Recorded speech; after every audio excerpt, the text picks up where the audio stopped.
те в момента са категоризирани като деца с увреждания. Защо? Защото за дете с увреждания областната управа взима тези пари, които са на стойност 8000 евро. Те на какво основание ги категоризират като деца с... На базата на фалшиви документи. В Франция тази система е много по-мощна от полиция, много по-мощна от съд и от прокуратура. Но тъй като бяхме пропуснали фаталния период от 48 часа, който дори и за френските адвокати не е известен. Какви са стъпките, за да има успех цялото това нещо и децата явно да се върнат в България? Отнетите деца във Франция в момента са около 300 хиляди. Те са малко над 300 хиляди. 300 хиляди отнети деца. Представете си масата дечица, които нямат не са в семейната обич. Да. Между 63 и 70% от тези отнети деца са неправомерно. Неправомерно отнети, т.е. няма доказани обвинения. Макар и брат и сестра, те не са заедно. Се грижим за най-доброто за тях. Има съдебно решение да бъдат. В първото съдебно решение, решението на съдията е децата да бъдат заедно. Но 2 години и половина на нас ни се обяснява, че децата не могат да бъдат заедно, защото няма места. Представете ли си да дойде детето ви при вас с чупена ръка? Вие сте отнето ли? Не е дошло. То даже не е дошло, те извинявам се, да. Получавате само снимка. Нямат никаква информация за самото дете. Получават снимка на детето от една гора и отпред пред него, това го видяхме по-късно, като увеличихме снимката, има бодлива тел. А тия родители какво да правят? Какво да си мислят? Просто нека всеки един български родител си представи, взимат му детето. Това са методи на мафията. Извинявайте, на децата им се забранява да говорят родните езици. Тези дечица ще изчезнат.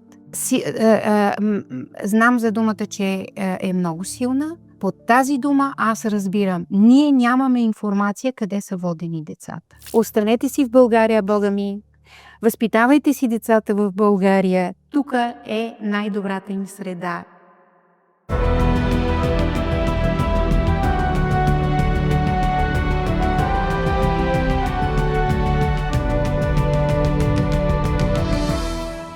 Здравейте, приятели, и добре дошли в подкаста на Русе Нюс. Днес говорим за Айлин и Айджан, 2 български деца, отнети от френските социални служби. В студиото гостуват Цветозара Златанова-Тронвил, председател на Федерацията на българската културна общност по света, и Давид Александров от Сдружение Род, които се борят за връщането им у дома. Защо държавата мълчи? Останете с нас. Това е разговор, който засяга всеки родител. Госпожо Тронвил, съвсем накратко да се представите за нашата аудитория. Давид Александров, голяма част от аудитория да го познава вече. Благодаря се. Нашия голям поддръжник в България. Какво да кажа за себе си? Аз живея от 26 години във Франция.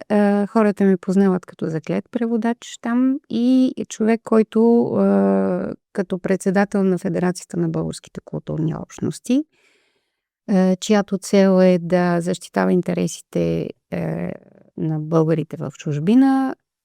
Хората ми се обаждат тогава, когато нещата вече са в критичната точка и няма кой да им помогне. Същия случай беше и с 2 деца. А как стигна до вас случая с Айлин и Айджан и какъв точно е той? За какво става въпрос? Много рано сутринта ми се обадиха разтревожени 2 млади родители. Те лично преди 2 години. Беше март месец. Една седмица, може би, след като бяха отнети вече децата, т.е. в критичния момент на невъзвръщаемост на децата вече, защото имаше взето прокурорско решение децата да бъдат задържани. Разбира се, малко преди окончателното настаняване на децата в приемни семейства. Но тъй като бяхме пропуснали фаталния период от 48 часа, който дори и за френските адвокати не е известен, аз вследствие на опита ми и разговори с много адвокати френски, се оказва, че до този момент, 48 часа, всеки един адвокат може да изиска доклада на службата, която разследва не разследва, но следи и събира чувствителна информация, така се казва самата служба. Тоест адвоката може да изиска този доклад и да обжалва веднага решението на прокурора за отнемане на децата. Минали 48 часа, дори и 10 минути след това, те са много категорични, нали, като часове, никой вече повече не може да изиска това, което Това е конкретно за Франция. конкретно за Това не Франция. го знаят Много важно е да... с деца, които живеят там. Точно, за това го Да, казвам. Господ да имат проблеми с... За жалост, имаме вече няколко още семейства, които са под въпрос.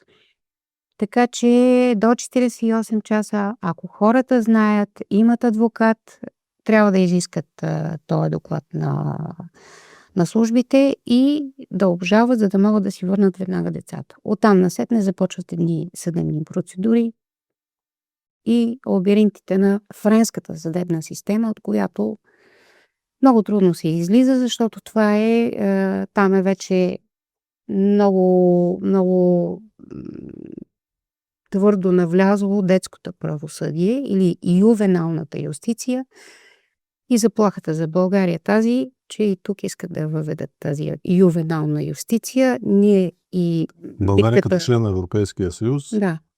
Правят си всячески опити. Давид с адвокат Читанов, който също е нашия най-голям защитник в случая.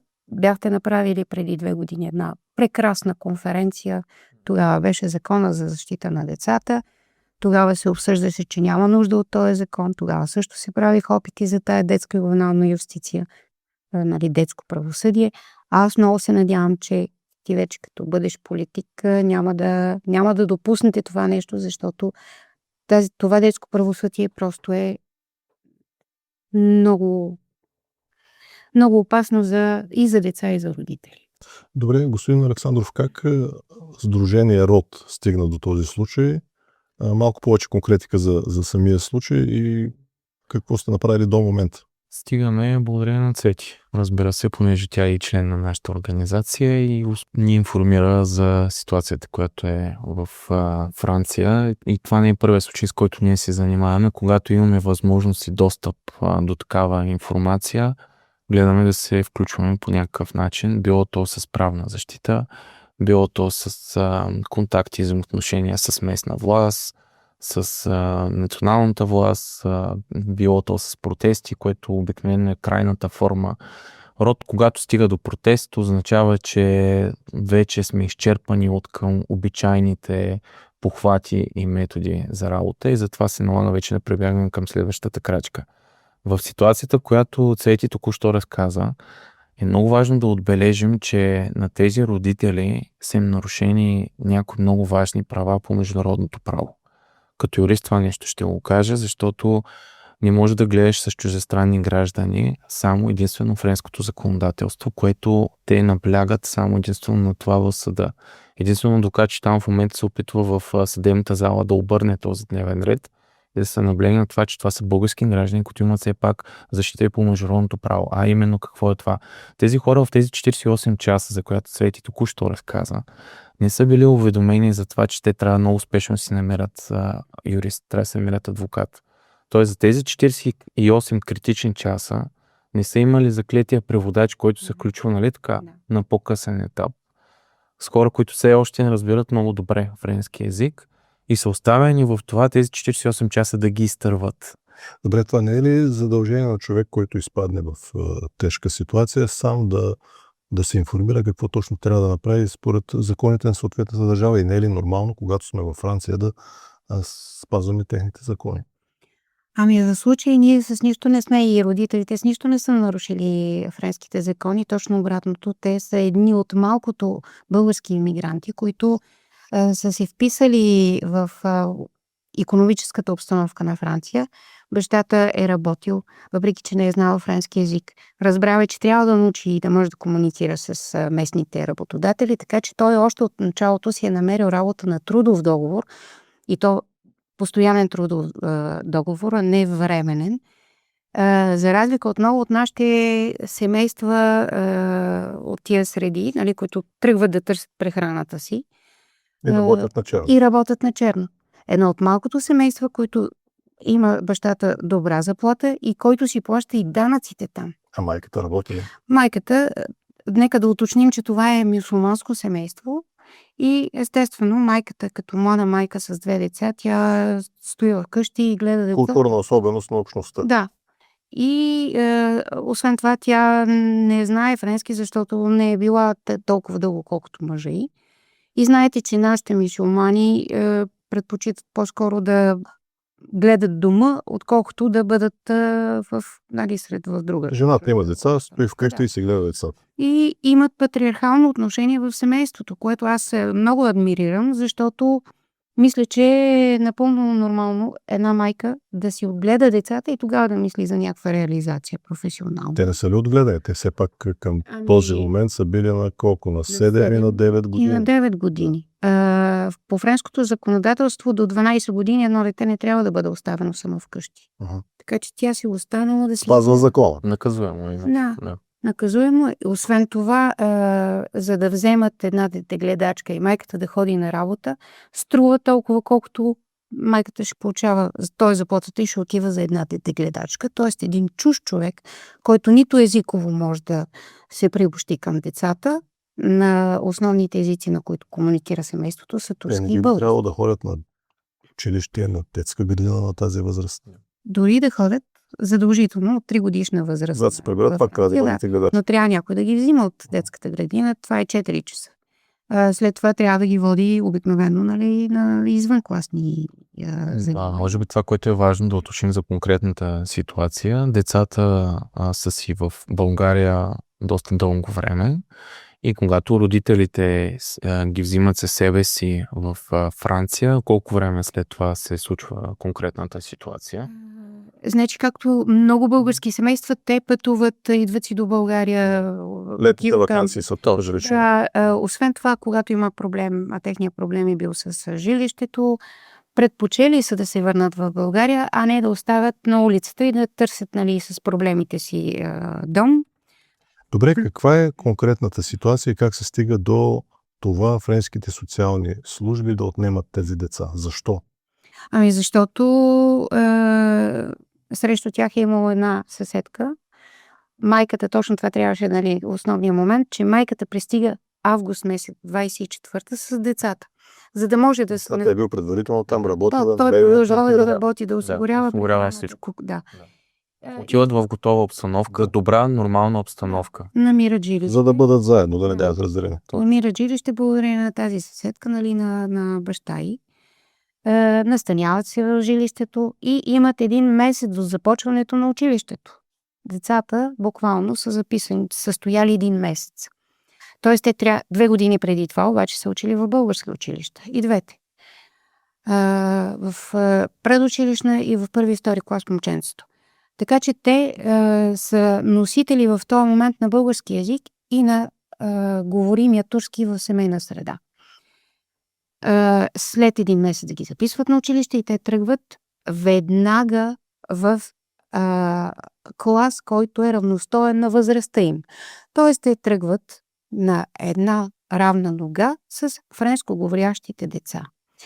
Тези деца, за мен това е психически тормоз. Трябва да знаят френски на достатъчно ниво, за да могат да усвоят предметите, на които им се преподава. Обаче те не могат за 1 месец да усвоят този език. И това е проблема, който никой не изважда на преден план.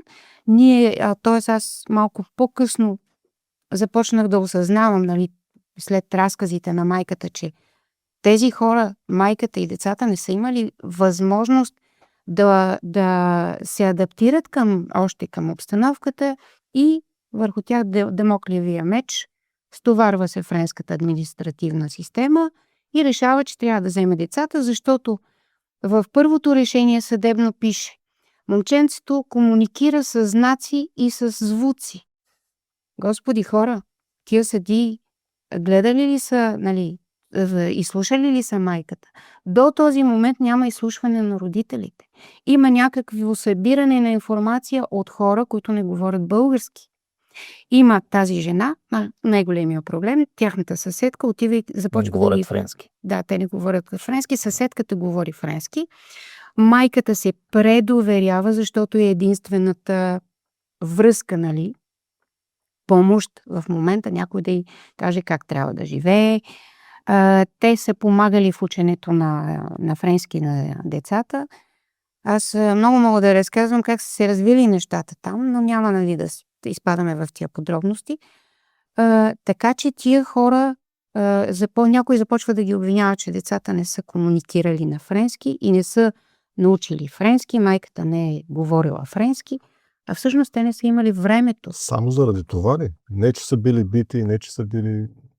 Сега има другия момент е наистина основната причина е тази съседка, която с информацията, която разполага и с това, че е придружавала непрекъснато семейството и майката и в училище, и по цял ден, злоупотребява с това доверие, обажда се на анонимния телефон за проблеми с деца, съответно комуникира с директорката на училището, казва, че майката не може да си грижи за децата си и от тук насетне френската ювенална юстиция не проверява обажданията и се започва вече процедурата по отнемане на децата. В Франция и в този тип модел на детско правосъдие с анонимния сигнал има огромно значение за задействане на цялата система. Съчетано с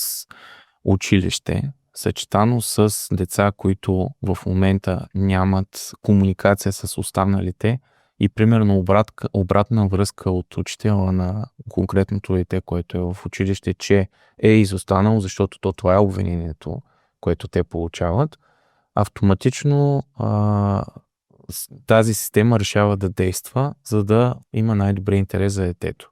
Най-добрият интерес за тях е децата да бъдат отнети, отведени от семейната среда и тепърва да се установява дали има някакъв проблем. Тоест, те към момента, в който отнемат, не са сигурни дали има. Но понеже има сигнал, има проблем в училище, те решават да действат. Аз нарочно така поисках Цветин да разкаже за тази ситуация в училище и че става въпрос за 1 месец, след като тези деца отиват във Франция и родителите, понеже са изключително съвестни, както тя ви обясни, това е човек, който работи, погрижил се за дома, плаща си данъците във Франция. Той желае тези деца да се интегрират в тази среда, веднага ги записват в училище, за да могат да свикват с френски език, но за разлика от България, защото България как е? Ако дойде чужденец и бъде записан в нашата образователна система, обикновено го връщат 1 година назад. Каква е целта на това нещо? Ясно е, че едно такова дете няма как да знае всъщност български език. За да може да свикне, да го научи, му се дава тази възможност, 1 година назад, но за тази 1 година то поне учи език. Ние в България го знаем това нещо. Предметите, които би изучавал, той ще ги изучава в своята страна, но пък би могъл да обърне внимание на... Точно тогава. Докато във Франция, в конкретна ситуация, в която попадат тези наши дечица, се оказва, че те просто не могат да говорят. В кой град става? В кой град се случва? На 30 км 40 от Париж. Париж. В предградие Вил Париж. Там няма българско училище, да речем, или нещо подобно. В самия град няма българско училище, в близки градове има и в Париж има 6 български училища. Далече до Париж няма как да се... Така, ние имаме неделни училища обаче, нямаме постоянни български и по простата причина, че аз много държа на българската култура и децата да си запазват българския език. Естествено, че ги записахме веднага на неделно училище в Париж, но приемните семейства отказаха да ги водят. Това беше просто едно усилие, събота от 9 часа до 12 часа. Тези приемни семейства, които претендират и съдебната система, която претендира, че дава добро възпитание на децата, отказаха категорично в момента, в който се говори за български език, те се нервират. Това е тема табу. И втората година записахме децата в едно дистанционно българско училище, чието седалище е в Бормунт, мисля, че ако не бъркам града, в Великобритания. С много сърцати българи, които и в двете училища, българското училище в Париж е Паисий и Хилендарски, там дори родителския комитет много помогнаха. Ние имаме и документите, аз съм ги изпратила още с записването на съдиите. Просто съдиите не вземат под внимание това, което им се дава като доказателства. А ние им даваме доказателства и документи. А това, което прави социалната система е думи, непроверени факти и лъжи. Това умишлено ли се прави тогава? Умишлено. Умишлено, защото точно тази детска система, ювенална юстиция, просто няма за цел да върви към добрия интерес, така както е записано в Международната конвенция за правата на детето. Изобщо никой няма никакво желание да спазва най-добрия интерес на детето. Дали да бъде малко по-сурова и пряма, децата във Франция се отнемат, за да бъдат осиновявани по определен начин. А децата някой питал ли ги е те като мислят как се чувстват, защото те сега са отделени от родителите си, отделени са от едно от друго. Те дори, макар и брат и сестра, те не са заедно в момента. Се грижим за най-доброто за тях. Има съдебно Това е съдебно решение да бъдат. В първото съдебно решение, решението на съдията е децата да бъдат заедно. Но 2 години и половина на нас ни се обяснява, че децата не могат да бъдат заедно, защото няма места в приемното семейство. Приемат да приемат Ние две деца. Искат едно. Нека да ни обяснат защо в момента и всеки път момиченцето, което е в приемно семейство, жената, която го гледа, вече сменя трето дете, т.е. тя гледа 3 още деца. Другата жена, която гледа момченцето, е с 2 момченца. Нека да ми обяснат как не е имало места, да се съберат 2 деца. Те получават ли някакво възнаграждение, тези приемни семейства? Разбира се, както в България. Както в България, в момента има повече одобрени приемни семейства, отколкото отнети деца.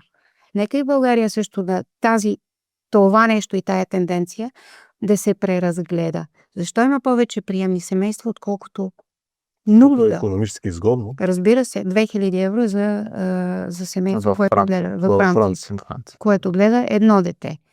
Естествено, с повече деца сумите се увеличават, сумите стигат до 6-7 хиляди.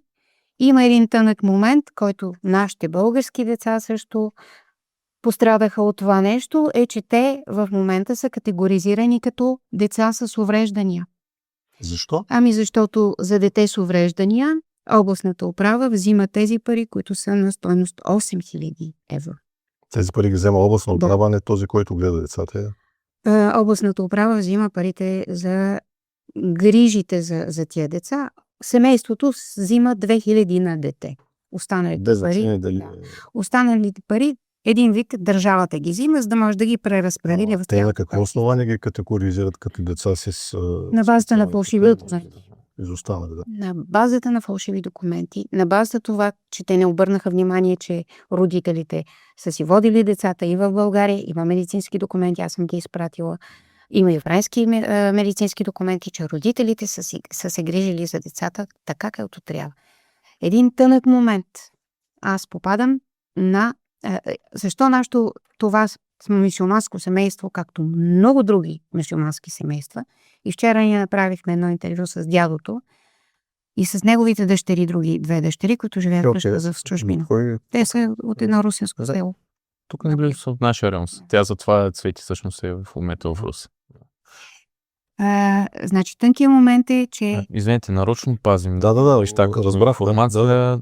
Все пак наистина се опитваме да съхраним семейството. Да, това ми беше най-голямата грижа.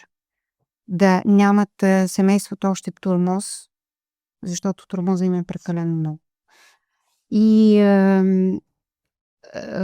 особеният момент е, че семейството заминава за Франция не само за да бъде заедно, а защото не намират решение на здравословния проблем на момченцето. Вече навлизам в лична информация.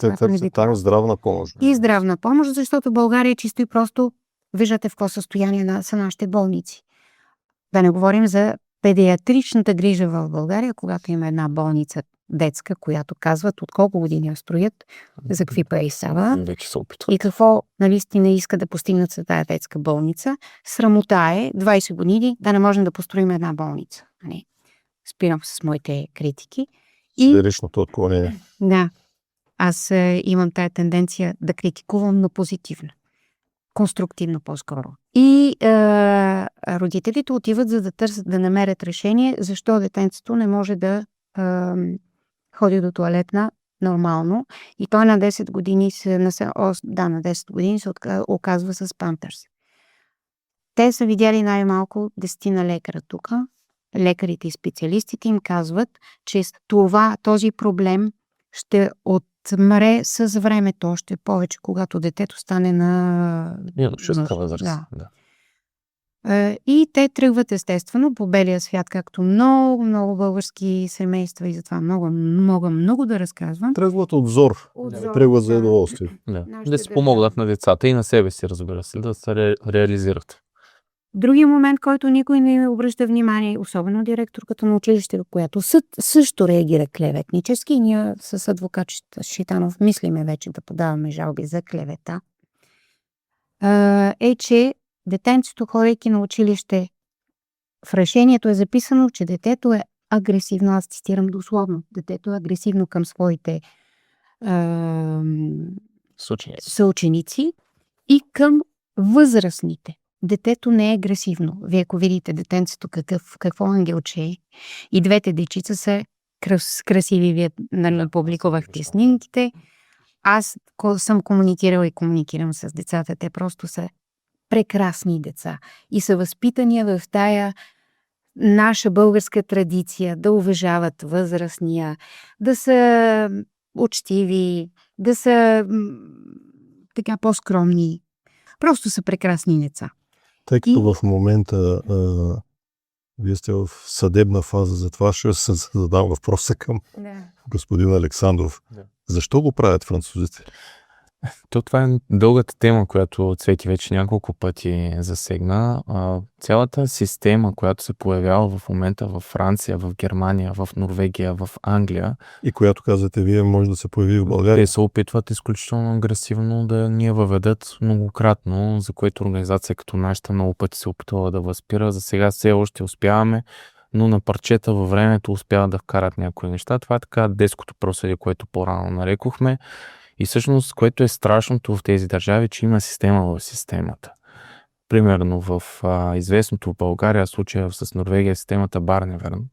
Същото нещо всъщност в момента чувате във Франция. Краткото име на френската система как беше? АЗЕ, което значи Aide Sociale à l'Enfance или е еквивалента на българската закрила на децата. Не случайно ги назовавам, защото в Франция тази система е много по-мощна от полиция, много по-мощна от съд и от прокуратура. Когато този орган се задейства и реши да прави нещо с децата, независимо какво казва съда, независимо какво казва прокурора или полицията, ако този социален служител е решил, че това дете трябва да бъде в приемно семейство, то остава в приемно семейство. Аз на Цвети припомних, с адвокат Читанов водихме един разговор в едно от предишните дела. И той ми разказа, че в съдебната зала, когато се е комуникирало за връщането на тези деца, съдията е бил благосклонен във вариант да се намери децата поне повече време да прекарват с родителите. Те сега колко време прекарват? Те ще ви кажа след малко, че не прекарват реално време. Те нямат време. Ако имат време, то е в рамките на един час, на 2 седмици, на една седмица. 2 часа. 2 часа бяха, те намаляха съвсем във времето. И социалният служител категорично се е така възразил на това нещо с любимата терминология, най-добрият интерес на детето в момента да бъде при приемното семейство. Оттам нататък разберете, че на съдията даже са му вързани ръцете. Но там е стигнала тази система. Съдията, това е все едно в нашия съд, да получи една експертиза И в нашето законодателство е записано, че съдията има право на различно мнение, обаче трябва да се обоснове защо. А за да се обоснове съдията на различно мнение от експертното становище, Пак му трябва експерт. пак му трябва експерт. И всъщност ние опираме в един изключително магиосен кръг, че опираме до... Те буквално в момента са опаднали на един социален служител, който... Да, но дори е това ни описва каква е системата. Вие не ми отговорите за 100. Системата, Що е така? кардинално идеята на този вид система е държавата знае по-добре какво е най-добре за вашите деца. Има изключително много приемни семейства, които в момента стоят на опашка. Държавата е приела, че не родител е този, който най-добре ще възпитава своето дете, а социалната система е тази, която знае. И ако има най-малкото съмнение, че родителя не се грижи добре за това дете, спрямо някого, нали, тяхното виждане е, че държавата ще се справи по-добре от тези родители. И това е разбирането на това се сблъскват Свети и това семейство с тази проблематика. Държавата в момента там, във Франция, смята, ние по-добре ще отгледаме тези деца. Ние смятаме, че децата имат проблем. Родителите не могат да се справят с този проблем, но ние ще оправим проблема им. И прекъсването на връзка родител-дете за тях е нищо. Да не забравяме, че това е държавата, която легализира формата родител 1 и родител 2. Тоест, в законодателството отдавна във Франция отсъства формата майка и баща. Тоест, тази сакралност, която ние вкарваме в тези думи и в нашето законодателство. Нашето законодателство все още е доста по-добро от френското. Семейството е изградено от мъж и жена. Точно така. Добре, аз да ви питам, имате ли, не статистика, но някакви наблюдения, колко често такива случаи има в имигрантски семейства, които не са французи, и в френски семейства? Давид започна така темата, а аз ще я допълня с фактология, която е официална. Аз не си измислям тези цифри. Статистиката малко ще я разширя. Значи, отнетите деца във Франция в момента са около 300 хиляди. Те са малко над 300 хиляди. 300 хиляди отнети деца. Представете си масата дечица, които нямат не са в семейната обич. Да. От тези 300 хиляди, официалната статистика, това са експертни мнения на адвокати, че между 63 и 70% от тези отнети деца са неправомерно отнети, т.е. няма доказани обвинения, за да бъдат децата изведени. Това е становище на съда. Това е становище на адвокати. На адвокати и на експерти, които експерти дадоха един доклад от 500-600 страници в Народното събрание. И това нещо се чете в този доклад. Изводите обаче в този доклад са тотално погрешни. Може би няма сега да го обясняваме, но това са цифрите. Тоест повече от половината деца, които са отнети, те са неправомерно настанени в приемни семейства. Това е нещото, за да хората да добият някаква такава реална представа. В Америка има частни затвори. Тези частни затвори, за да бъдат запълнени, американската съдебна система си изфабрикува престъпници, за да могат тези частни затвори да бъдат плащани. Аз това нещо го прехвърлям в Франция, за да ви отговоря конкретно на въпроса какво става. С тези отнети деца Франция финансира една социална, да речем, мрежа, защото не може да се каже, че е институция. Защото във френските документи тази защита детска не се нарича институция, тя не е като министерство, социално министерство или нещо подобно. Тя е назована като политика и услуги. Така както и в България наратива е, ама приемната услуга. Ма каква услуга, бе, хора? Ние говориме за деца, ние говориме за родители, които страдат. Как можеш да отнемеш, ти се откъсваш сърцето на един родител, за да го пратиш някой друг да го възпитава, защото това решение на тия деца, то не е въз основа на престъпни действия на родителите. Няма насилие, няма децата да са държани и затворени, недохранени. Това решение се казва възпитателна мярка. Значи ние хващаме българските деца и някакви недообразовани социални работници ще възпитават българските деца според техните критерии. А тази статистика казва ли колко от тези 300 хиляди деца са чужденци, не са служители? Или пък са... Няма такава разбивка, но това не ми е първия случай. Не е първия случай на Давид. Ние имахме бебето Пламен, което беше отнето по същата схема. Успяхте ли да го спасите? Да, те се завърнаха и се завърнаха родителите тук. И вече не си помисля да ходят до Франция. В никакъв. Докато детето не навърши 18. А това наше българско семейство също иска да се завърнат и официално го обявихме. И на нашето външно министерство, Елин и Айджан. И на Елин и Айджан. И на френските власти сме го заявили, включително и пред съди, включително и в училище. Но може да ще се задейства и те не дават децата. Че родителите искат да се завърнат в родината си, да си вземат децата и да си дойдат тук. И да си учат, възпитават и обучават децата в български училища. Това е едно. Другите права, които е нарушение на децата, е, че всеки чужденец, който иска да се завърне в международното право, който иска да се завърне в родината си, никой не може да го спре. А това са наши граждани. Добре, аз това ще да ви питам. Вие вече и като в амплоато ви на политик, къде е българската държава в целия случай? Ясно съм. Аз не чувам в разговора до момента българската държава по някакъв начин да ви помага. За жалост, от 90-те години насам, това, което много сме си говорили с адвокати там, понеже той е бивш дипломат, ние имаме много лоша външна политика. Ние нямаме стабилна външна политика и държавата не използва функциите, с които разполага. Аз съм разказвал в други студия, ще го припомня и може би във вашето. Адвокати там в 90 и някоя година е примерно в Швеция. Тогава отнемат 2 деца от българско семейство, шведските социални служби. И тогава той като зам консул или нещо подобно на някаква длъжност е в онзи момент там, отива с дипломатически автомобил и директно вкарва децата вътре в автомобила, понеже това е българска територия. В посолството и да. Да, и това е. Там става страшен скандал, полиции заграждат пътища, кучета почват да лаят по него. Обсада на посолство. Да. Ето това нещо много, може би филм някой път ще се напише за тази история. Но това показва, че все пак има хора, които в България е имало, които като него са били готови да се борят на всяка цена за нашите български граждани. Както се казва, ако има желание, има начин. Точно така. В момента, за жалост, ние не виждаме подкрепа от френското посолство българското посолство в Франция.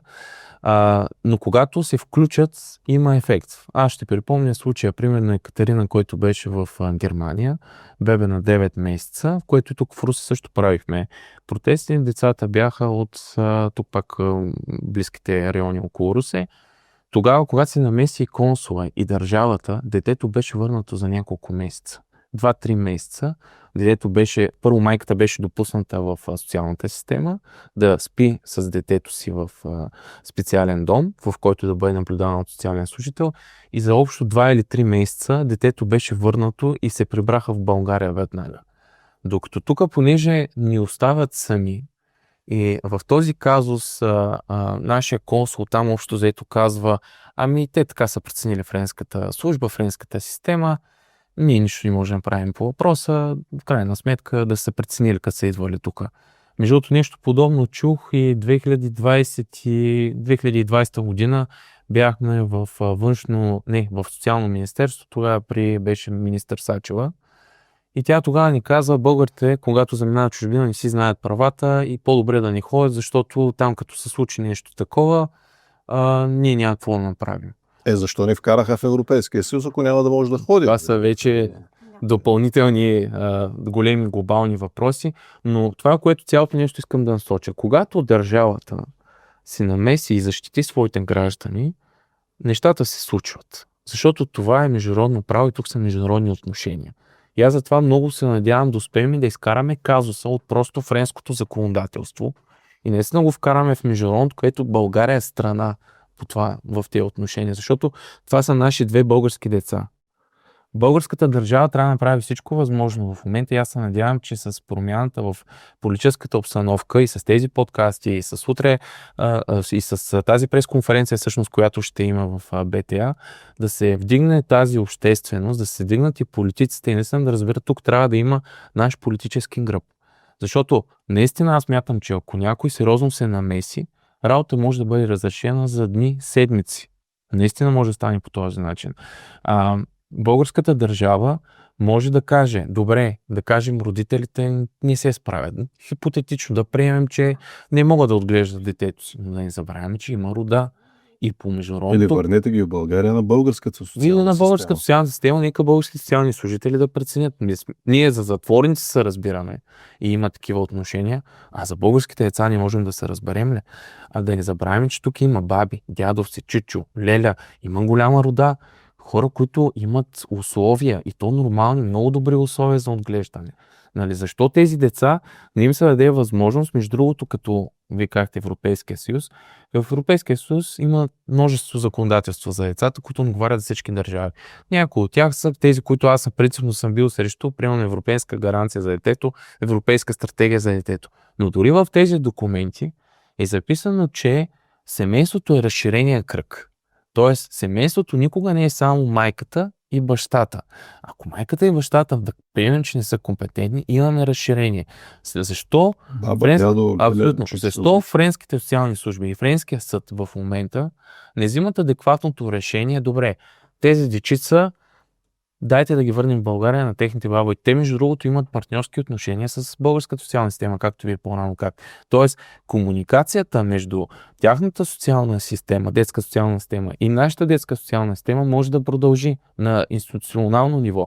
Тоест, нашите могат да подават информация към френските социални служби, дали тук децата са в добра обстановка. Ако говорим наистина за най-добрия интерес на детето. Защо Франция в момента прави всичко възможно да откъсне децата от корена им, от средата им и да ги задържи в тяхната среда? Нима наистина това е най-добрият интерес за детето.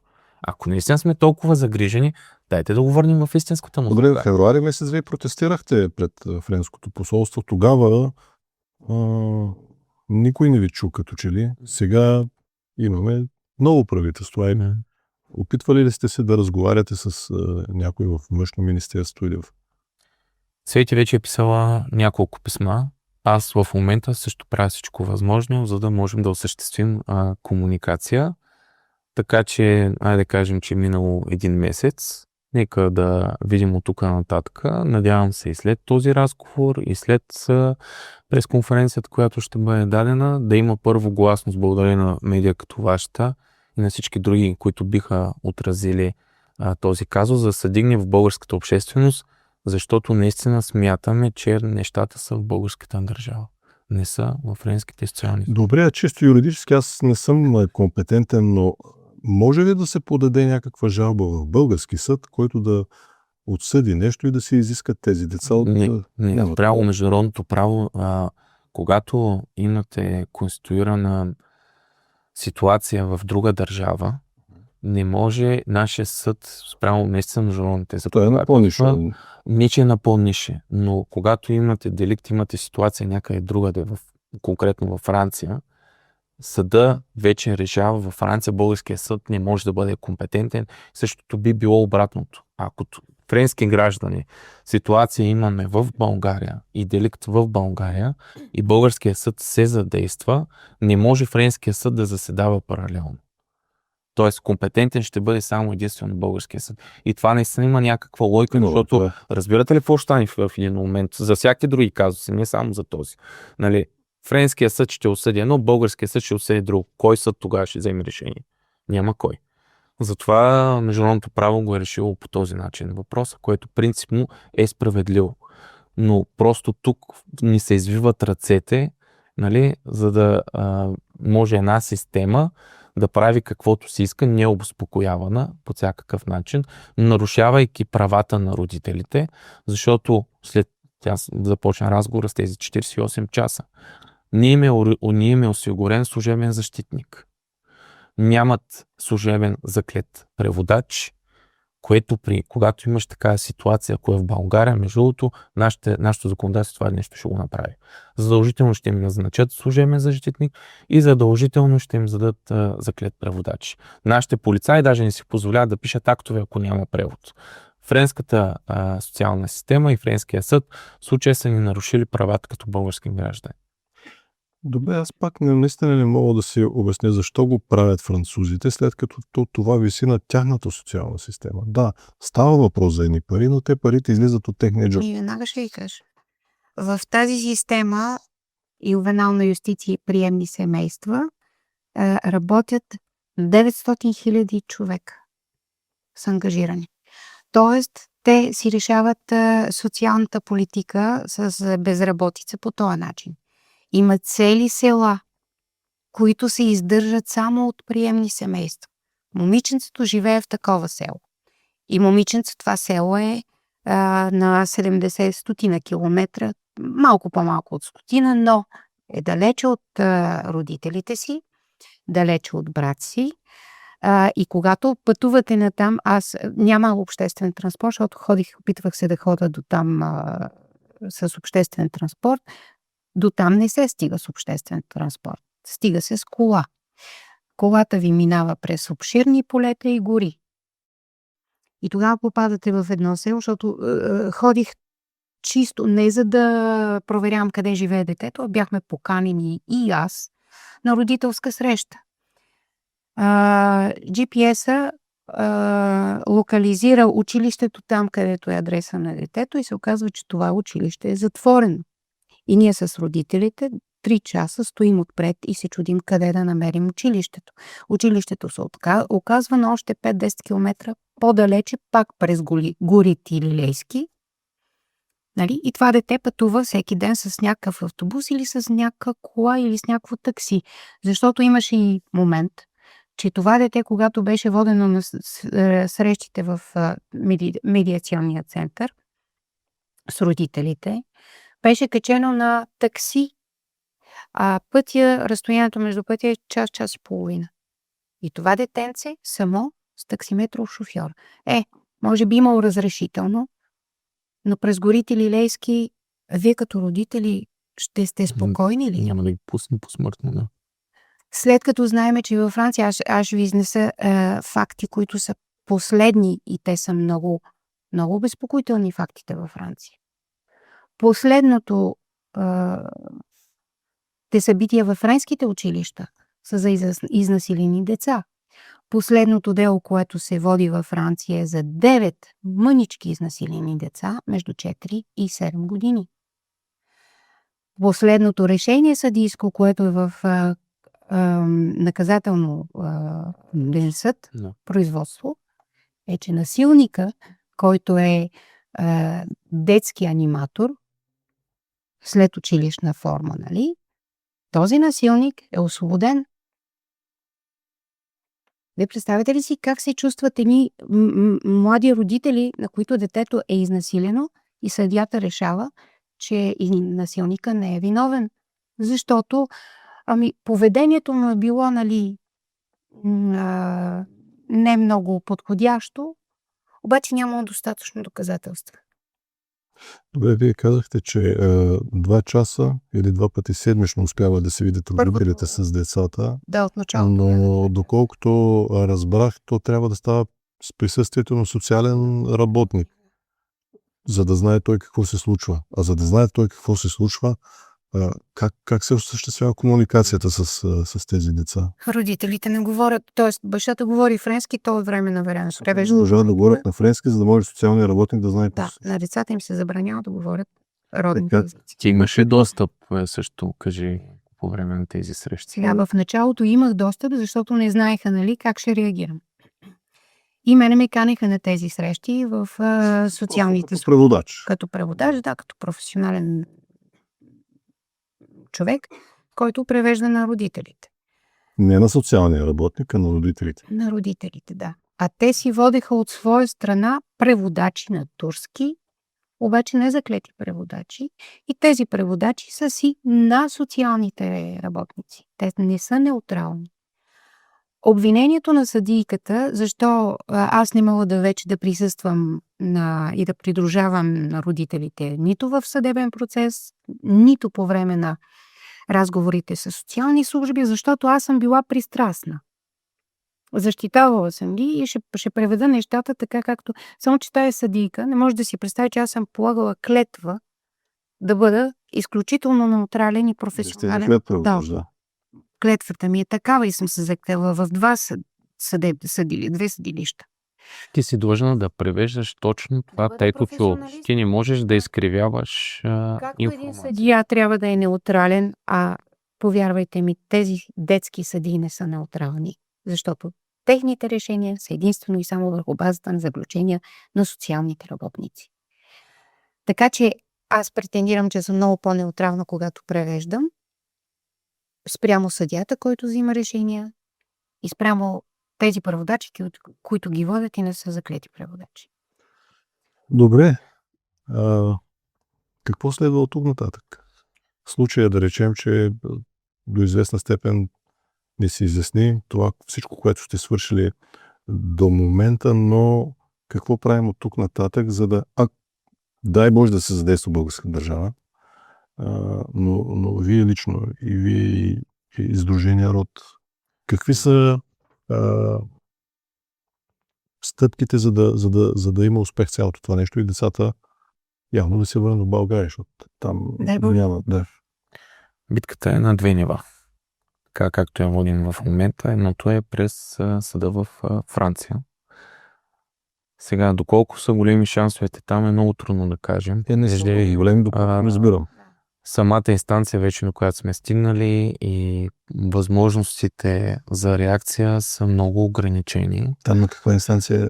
Сега сме на върховна. Касационна. Да, на касационна. Чакаме датата за касационна. Да, евентуално след най-рано 6 месеца. Най-рано. Подчертавам това, като в България те са претрупани от решения, които имат да издават. 300 000 деца, тя каза. Така че общо дето е доста там несигурно. И най-много на това, което в момента се опитваме да направим, да си дигнем българския народ да стане зад нас в тази кауза, защото ние сме доказали, че чисто исторически в тази история, която ние имаме за родителското движение, когато българския народ е с нас, когато управляващите застанат до нас, резултатите стават много бързо и много мигновено. Така че в момента най-тежката битка, която ще започнем да правим с Цвети и всички други организации, които ще се включват от тук нататък, е да събудим максимално повече институции, максимално повече граждани и наистина да ангажираме нашата цяла общественост, защото ако останат сами тези родители, няма кой да им помогне. Трябва да се научим като граждани, че има моменти, в които трябва да бъдем единни, и това е един от тези моменти, които ние трябва да сме заедно. Това са отказите, които ние не трябва да се делим. Сега в случая разбрахме, че става въпрос, нали, за мюсюлманско семейство. Най-вероятно ще има пак някакви критики в интернет пространството, но да не забравяме, че както веднъж е мюсюлманско, така следващия път е християнско семейство. Спомена и за случая, който Калуян ли казахте? Пламен.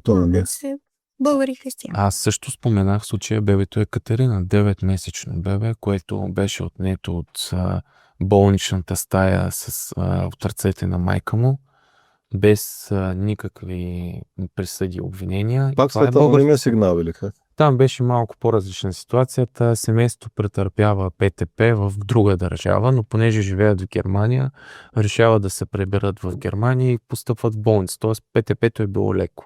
Но решават да влязат в болница, нали, да бъде прегледано детето, те да бъдат прегледани и така нататък. И на детето излиза някакъв хематом. Като лекарът, който е в болницата, казва, че е възможно, подава сигнал, и точно в заключението пише, че е възможно да е от насилие. Тоест, той ни казва, че е от насилие, но че е възможно. Той се е презастраховал. Да. И всъщност тогава полицията и социалните служби нахуват непосредствено в болничната стая. Тоест те са подстъпили, става про за ден, два или там нещо такова, отнемат детето и веднага влиза в социалната система. Ние успяхме тогава, както с немски лекари, така и с български лекари, които практикуват в Германия, да се напишат експертни становища, че този хематом на 9-месечно бебе, което се вижда, абсолютно е нормален да се случи, дори може да е от самото раждане, което във времето то се абсорбира от организма и вече по никакъв начин. Те даже родителите не са знали, че има такова нещо. И успяхме с тези експертизи да докажем, че няма такъв проблем. Но детето изкара месеци в институцията. Майката и бащата бяха под невероятен стрес, но и най-вече трябва да кажем, съжалявам, че името му не помня, на консула, който тогава изключително активно се включи в темата и тогава тези социални служби бяха така доста по-внимателни и притеснени в реакциите си. Нещо, което ние виждаме за разлика в момента в френската ситуация с тези дечица е, че социалните служби грами са обезпокоени от действията на родителите, от действията на Цвети, от това, което става в България.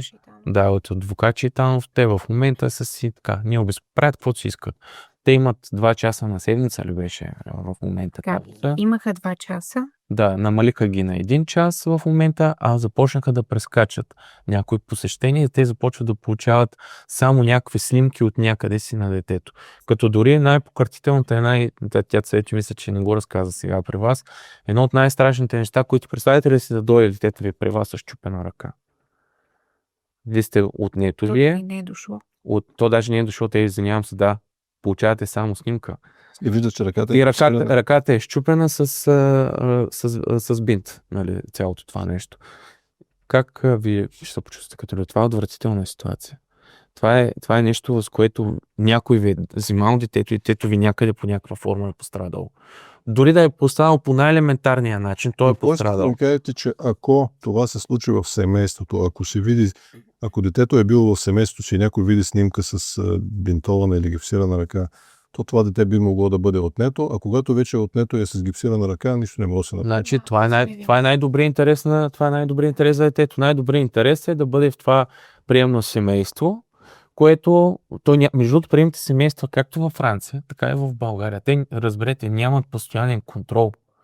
Нали, в момента много ни се представят този тип система като по-добрата алтернатива на това, което беше преди. Но поне в домовете за сиропиталищата, които бяха за децата, поне имаш постоянен достъп и постоянен контрол може да се осъществява изненадващ. Как се отглеждат децата, какво се случва, какво става, къде са, нали, как ходят ли на училище. Докато в момента в едни хиляди семейства, приемни семейства, те имат периодичен контрол. И то от време на време отива някакъв социален служител в дома и в повечето случаи тези приемни семейства отиват с децата през социалния служител. Тоест, разберете, тази система в момента е неконтролируема. Тя прави каквото си иска. Особено във Франция. И ние сме попаднали в един омагьосан кръг с това семейство. Трябва да благодарим на жена като Цвети. Нямате да представя, тази жена в момента вече 2 години посвещава основна част от живота си на тези деца и на това семейство.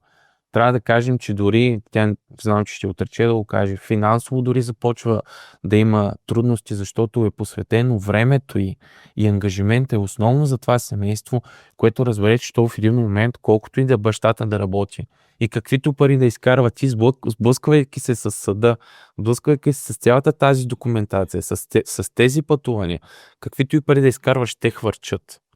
И се изпада в изключително трудно и неприятно положение. Добре. Цвети Тронвил. Казвам го тогава, защото така си известна в социалните мрежи. Ако някой иска да се запознае по-подробно с твоята дейност, може да търси така и да те намери. Твоите 3 най-важни съвета към родителите, които са в друга държава, по-специално във Франция, на които им предстои пътуване, дали като туристи, дали като хора, които ще останат за известно време там. За какво трябва да внимават?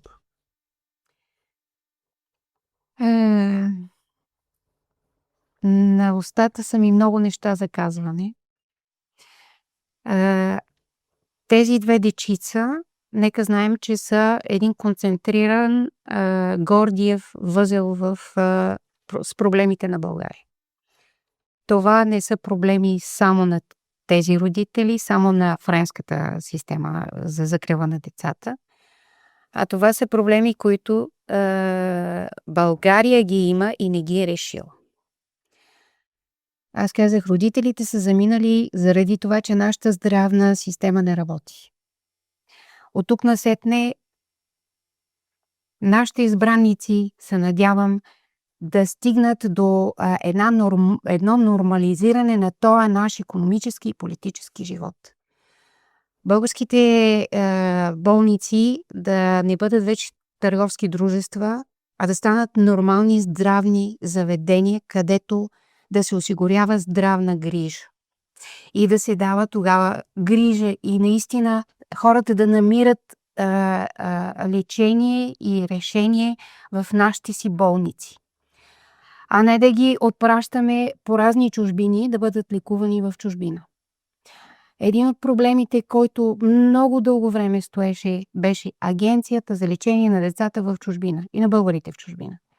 Искам това правителство да извади на тази агенция парите, които са влизали в тази агенция и да разберат злоупотребите, които са правени с страданието на болни деца. Защото аз мога да разказвам за още много деца, които починаха в частни френски болници, изпратени от тази агенция и от нашето здравно министерство сами за лечение на ракови лечения. Ако почна да ви описвам страданията на майките, всички ще ревем. Последното детенце беше Янис.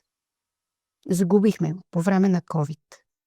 Така, нашата държава, защо съм тук? И съм много спешно тук. Защото тези две дечица, това момченце, на което се щупи ръката, а ние сме подали и жалба да си търси отговорност, кой носи отговорността за щупената ръка на детето. В медицинските документи, които всячески се избягват да ни бъдат дадени, а ние сме ги и взели и от болницата, има много разминавания между медицинските документи, които са получили по имейл от социалните работници, между документите от болницата. В мейлите на социалния работник пише, че детето е пострадало в навечерието на един дълъг уикенд. В болничните листове пише, че детето отишло един ден по-късно в спешни случаи. А социалният работник казва, че са го завели веднага. Освен това има едно медицинско лице, което в медицинските регистри, защото аз ги проучвам вече тия неща, е обикновена медицинска сестра. А в документите на социалните работници тази си медицинска сестра е представена като доктор. Такива несъответствия, които ние ги изваждаме на показ и съдиите решават, че правото е на социалната служба. Ако мога аз да посъветвам нещо нашите български родители, които заминават за чужбина, не само за Франция, първо да не си представят, че в чужбина е утопия. Тоест, от край, отивайки там, ще си го решат и ще си оправят живота. Там действат друг тип законодателства и не трябва да има толкова голяма форма на наивност, когато се появят дадени служители на някаква институция. Моят съвет, ако така и така сте отишли и вече има някакво допитване до вас или има търсене от някоя институция, веднага да се търси адвокат. Веднага, защото самостоятелните действия обикновено може да изтървете важни критични срокове. Аз имам много други ситуации, за които мога да разказвам. В Германия имам друг случай, в който по същия начин родителите изключително се предоверяват на социалната система и изпускат някои важни критични срокове за тях. В момента вече е повече от година детето е в социална система. В момента тази ситуация е сега. В момента се развива. Така че моята молба към нашите български граждани, разберете, там е друг тип законодателство. И трябва да сме много по-запознати, много по-добре да четем нещата. Дори намерете начин да се запознаете какво точно детското законодателство в чужбина. А когато са в чужбина, да търсят ли Федерацията на българската културна общност по света, Задължително. чието представител сте вие? Задължително. Задължително, а пък аз съм връзка с РОД и с още други граждански организации, които в момента много сърдечно и безкористно подпомагат, защото, както каза Давид, ние финансово просто издъхваме вече. И моят съвет, въпреки че от нашите сънародници така големи критики ще имам, останете си в България, Бога ми, възпитавайте си децата в България. Тук е най-добрата им среда и ние си имаме нашите нрави, нашите традиции. Децата ще си говорят на български. Престанете да учите децата на чужди езици и да залитаме по някакви европейски ценности. Аз така и до ден днешен, нали, нашите политици изобщо не знам какво визират в тия европейски ценности, защото ги няма. Защото Европа също е вече един доста Разграден двор. То не е само разграден двор, ами в разпад и в фалит. А да не говорим за тия ценности нравствени, които ние все още ги пазим, там няма ценности нравствени. Така че останете си в България, колкото и да е трудно. Адвокат Читанов по телефона ми каза, нали, като се върна от Франция, защото той беше наскоро и то спешно там, и за първи път да ви кажа и другото нещо. Ние за 2 години имахме непрекъснати спънки до достъп до документите по делото. Кажете ми, как един адвокат ще може да изгради защита, когато непрекъснато на мен, на родителите и на адвокат се правят спънки да имат достъп до досието на съдебното дело. И последната седмица, най-сетне, след хиляди каторжен труд, адвоката успя да вземе копия от това дело. Разбирате ли до каква степен ние вървиме в нарушаване на основни човешки права, не само детски, нарушаване на локално френско законодателство, българско законодателство и международно законодателство. Най-малкото по самата съдебна процедура. Защитата на децата и на родителите е нарушена. Да не говорим за това, че нямат преводач и че се насилват непрекъснато да подписват непреведени документи. Аз съм викана и в полицейски участъци с престъпници.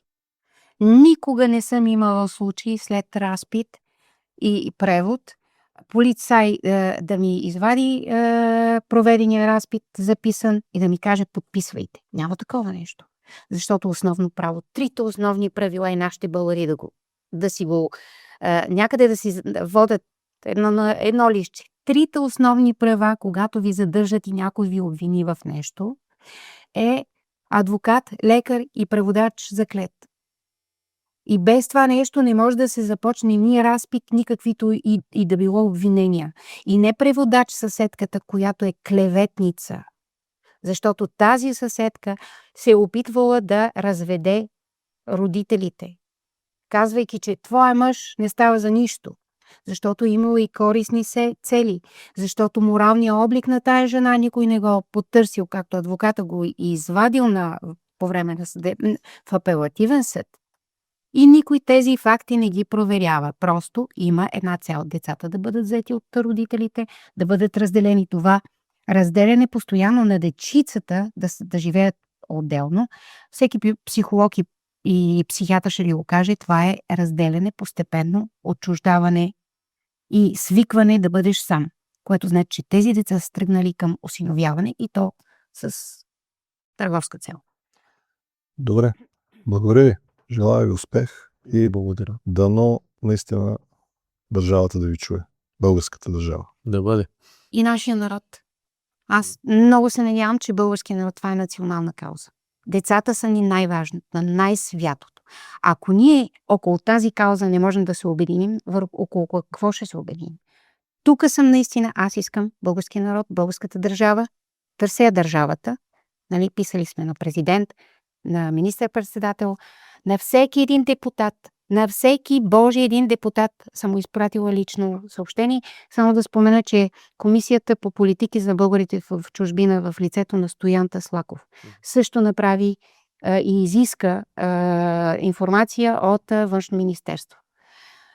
Аз имам отговорите на Външно министерство, останалите институции не са ми отговорили, затова съм тук, аз чакам отговори. А иначе другите отговори публично ще ги изнеса, защото те не са коректни. Защото не може Външно министерство да казва, че нямат правомощия.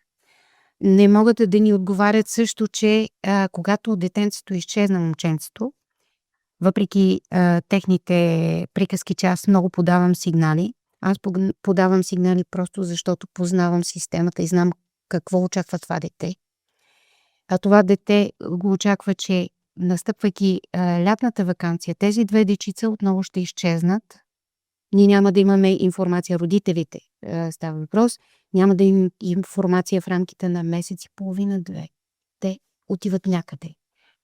И ние нито имаме договор подписан, нито знаеме къде са, нито дали са добре, нито дали имат какво правят през деня. Така както е практиката, всяко едно семейство, нормално, което изпраща децата си на лагер, всяка вечер се получава обратна информация с снимки, какво са правили, дали са добре, има телефон, има обратна връзка. Тук няма. Тук децата ви заминават. Другото важно нещо е, че неколкократно на тези деца се прави натиск върху родителите да заминават извън Франция, в Мароко. Едната гледаща жена, понеже оттам, толкова беше притеснена, че децата не може да ги заведе на ваканция в Мароко, че ни направи един много красив театър в социалния център. Тя се разплака пред децата. Ма как може вие, родителите, разбирате ли децата? Ма имат нужда от ваканция, аз отивам в Мароко и трябва да ги заведа. И плаче жената. А какво да кажат сълзите, които са и тук на родителите? Как така ще извеждаш две отнети деца в чужбина? А в настоящия момент момченцето от година им се казва, че иска да го заведат в Великобритания с училището уж. Така, щупена му е ръката, детето изчезна, ние не знаем къде е. А по принцип, всяко приемно семейство, ние знаем координатите им най-много. Адрес и телефон. Пристигат някакви непознати жени, отвеждат го, както Давид каза, и може и да ви оставим и снимката, изпращат на родители, които не знаят какво става с щупената ръка на детето, нямат никаква информация за самото дете, получават снимка на детето от една гора и отпред пред него, това го видяхме по-късно, като увеличихме снимката, има бодлива тел. А тия родители какво да правят? Какво да си мислят? Просто нека всеки един български родител си представи, взимат му детето, това са методи на мафията. Извинявайте. Ама някой ти е щупил ръката на детето, изчезва, ти не можеш да провериш и ти го завежда в една гора. Ходили сме в полицията, за да подадем жалба. Не искаха да я приемат. В момента, в който се чуе, че става въпрос за социалната система, закрила на детето, полицаите не вярват. Така както и нашето посолство не ни вярва. За да бъда откровена, нашето посолство ни приемат, дават ни срещи, изслушват ни, заверяват документи. Но аз това, което очаквам от държавата е не да ни заверяват документи. Аз очаквам държавата в момента, тя много отдавна можеше да каже на Франция. И господин Радев беше на преговори с президента Макрон. Лично съм се чула с кабинета на господин Радев. Моля, поставете въпроса за децата, незабавното им връщане, преди да започнете други преговори. Искам отговор, чакам отговор. Това тези дечица. Казах от юни месец натам. Юли, август. Тези дечица ще изчезнат. Знам за думата, че е много силна. Под тази дума аз разбирам. Ние нямаме информация къде са водени децата. На всичкото отгоре искаха да ги изведат в чужбина и медицинската сестра на социалните работници казва, вие ако не сте съгласни, ние ще подпишем. Съответно, за да се узаконят техните действия, съда взима определение и казва, тъй като родителите не сътрудничат на нас, ние делегираме частично техните родителски права в рамките на здравеопазване и образование на трети лица, на всяко едно лице, което е в социалната система, да подписват родителите. Тоест, вие ако не сте съгласни да оперират вашето дете, социалната работничка, в случая медицинска сестра, ще ви подпише и ще ви оперират детето. Независимо каква е операцията. И ние се съмняваме също и за медицински интервенции. Затова на нашето посолство сме изискали да доведат български лекар да се направи контраекспертиза. Отказано ни беше. Аз си мисля, че е съвсем в правомощията на Външно министерство тези неща да бъдат осигурени на деца, невинни български и най-вече на родители, които нямат наказателни обвинения. Бога ми, това, че някой е казал, че родителите са се скарали, в кое семейство не се караме, не си повишаваме тон, нали, когато не сме съгласни. Няма да е семейство. Така, това е обвинението за насилие. Но на децата няма никакво насилие, няма доказателства. Просто родителите са си повишили тон. Веднъж, два пъти. Да речем, аз не знам, аз не съм била свидетел, както и свидетел не е била нито социалната работничка, нито клеветницата съседка. Защо говоря много за клеветницата съседка? Защото нейното име фигурира в съдебните решения. Всичко тръгва от нея, да. Да. Така че ние не обвиняваме без... Аз не говоря без факти и без документи. Така че чакаме отговор от нашите институции. Дано да го получите. Дай Боже. Благодаря ви. Благодарим.